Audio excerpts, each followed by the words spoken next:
Give a brief description of simple vertical boiler.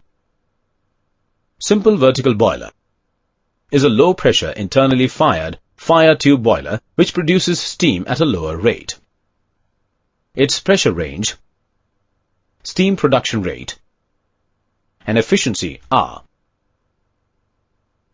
Now let's try to understand the construction and working of a simple vertical boiler. The construction of a typical simple vertical boiler is: it consists of a vertical cylindrical shell filled with water surrounding the firebox. Water is heated by burning the fuel over the grate.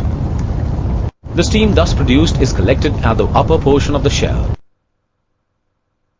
Firebox is installed with 2 or more inclined cross tubes. The tubes are inclined to increase the heat transfer surface and to improve the circulation of water in the shell. Hand holes are provided at the end of each cross tube to facilitate its cleaning.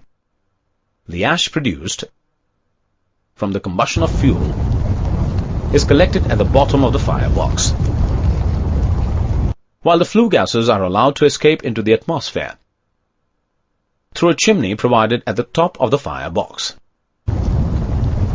There is a manhole at the top of the shell to allow a man to enter in the boiler and clean it.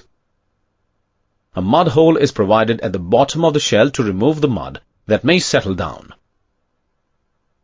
This is the complete construction and working of a simple vertical boiler. The schematic diagram of simple vertical boiler can be shown as. Some of the main advantages and disadvantages of simple vertical boiler are: